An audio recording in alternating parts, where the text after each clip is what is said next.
అలాగే ఈ సందర్భంలో పోయిన ప్రాణాలని మనం ఎలాగ తిరిగి తీసుకురాలేము. పెద్ద ఎర్నింగ్ మెంబరు చనిపోయాడు కుటుంబంలో, మధుసూదన్ గారి కుటుంబంలో.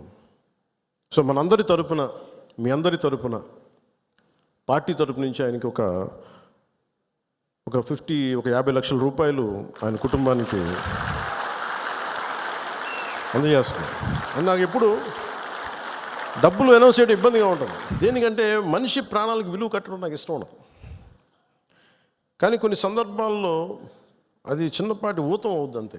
పిల్లల చదువులకు కావచ్చు, ఇంకోటి కావచ్చు. ఇవన్నీ కాకుండా మధుసూదన్ గారి కుటుంబానికి, వారి కుటుంబ సభ్యులందరికీ ఈ సందర్భంగా నేను ఒకటే విన్నవించుకుంటున్నాను. మీకు ఏ కష్టం వచ్చినా సరే మేము ఉన్నాం. మేము మీతో ఉన్నాం. ఏదో ఈరోజు ఒక 50 లక్షలు ఇచ్చి మిమ్మల్ని వదిలేయటం కాదు. మీకు ఏ కష్టం ఉన్నా సరే వాళ్ళకి మన పేషెంట్ నెంబర్స్ కూడా ఇచ్చాను. Any time you can reach out. అలాగే జేఎస్పీ మెంబర్షిప్, మన క్రియాశీలక మెంబర్షిప్ తీసుకున్న దాంట్లో ఇంకా మన ఇచ్చే 50 కాకుండా ఇంకొక 5 లక్షల రూపాయలు అదనంగా వస్తుంది. అది కూడా సిద్ధం చేసాం. ఇవన్నీ కాకుండా రాష్ట్ర ప్రభుత్వం నుంచి కూడా ఇంకొంచెం అదనంగా మనం ఏదైనా ఇవ్వగలమా లేదనేది గౌరవ ముఖ్యమంత్రి శ్రీ నారా చంద్రబాబు నాయుడు గారితో కూడా ఒకసారి చర్చించి నిర్ణయం తీసుకుంటామని తెలియజేసుకుంటూ